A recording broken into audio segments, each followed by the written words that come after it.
चंडीगढ़ को पूरी तरह साक्षर केंद्र शासित प्रदेश घोषित किए जाने पर पंजाब के राज्यपाल गुलाब चंद कटारिया ने इसे ऐतिहासिक उपलब्धि बताया। उन्होंने बताया कि चंडीगढ़ में साक्षरता दर अब 99.93% तक पहुंच गई है। राज्यपाल के मुताबिक इस अभियान के तहत घर घर सर्वे कर निरक्षर लोगों की पहचान की गई। चंडीगढ़ में आयोजित एक कार्यक्रम के दौरान पंजाब के राज्यपाल गुलाब चंद कटारिया ने केंद्र शासित प्रदेश को पूरी तरीके से साक्षर घोषित किए जाने को बड़ी उपलब्धि बताया।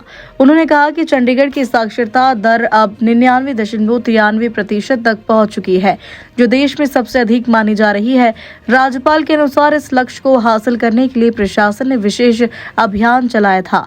सबसे पहले घर घर जाकर सर्वे किया और हर घर में निरक्षर लोगों की सूची तैयार की गई। इसके बाद शिक्षकों और अन्य टीमों को उन लोगों से जोड़कर उन्हें पढ़ाने की जिम्मेदारी दी गई। इस अभियान के तहत हाल ही में 15,556 निरक्षर लोगों की परीक्षा ली गई, जिनमें से 14,711 लोगों ने परीक्षा पास की। उन्होंने कहा कि यह परिणाम बताता है कि साक्षरता अभियान काफी सफल रहा है। राज्यपाल कटारिया ने कहा कि यह उपलब्धि केवल सरकार की नहीं, बल्कि पूरे समाज की संयुक्त मेहनत का परिणाम है।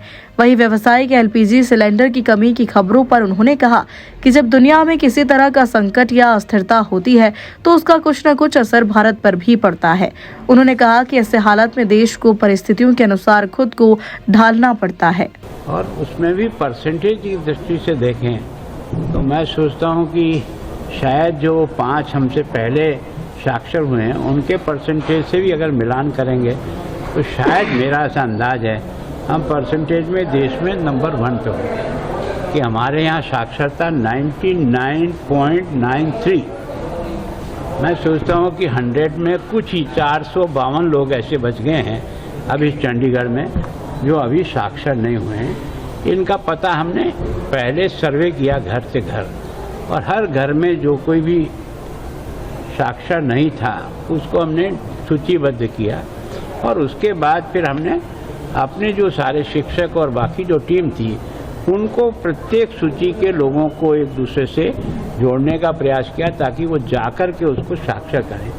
तो केवल और केवल हमारी साक्षर की घोषणा नहीं है, अभी 15,556 जो कुल निरक्षर थे उनकी परीक्षा हुई और उस परीक्षा में 14,711 ने परीक्षा क्लियर की। इसका मतलब यह है कि निश्चित रूप से जो अभियान हमने चलाया वो काफ़ी सफल हुआ है। इसके अलावा सर 116 है वो IDFC बैंक का। देखो, मैं सोचता हूँ ये विषय ध्यान में आया हमने तो हमने अपने सारा रिकॉर्ड देखा है। पैसा तो हमें वापस मिल गया, लेकिन फिर भी कहीं न कहीं कोई कमी रह गई हो तो हमने अपनी तरफ से FIR दर्ज कराई है ताकि उसकी जब तक सारा मिलान होकर के सारा का सारा आखिर पैसे गया भी है तो किसी न किसी की गलती से तो गया ही है, वापस आ गया, ये कोई माफ़ करने का कारण नहीं है। आ गया बहुत अच्छी बात है, लेकिन गया क्यों, इसके लिए भी तो कोई न कोई जिम्मेदार होगा। तो हम कोशिश कर रहे हैं कि उस व्यक्ति तक पहुंचने का। तो मैं सोचता हूं जो कुछ कमी रही है उसको छुपाने की कोई बात नहीं, उस कमी के आधार पर जो है ना जिसके खिलाफ भी कार्रवाई करनी हो करेंगे। LPG सिलेंडर्स को लेकर किस तरह की अपडेट है सर? LPG सिलेंडर्स को लेकर क्या अपडेट है? चंडीगढ़ खासतौर पर पंजाब का जिक्र है। मैं सोचता हूँ कि यह जैसी परिस्थितियाँ बनती है उसके अनुसार देश को चलना पड़ता है। तो मैं सोचता हूँ कि कोई ये बढ़ गया या घट गया, हम तो अभी बचे हुए हैं।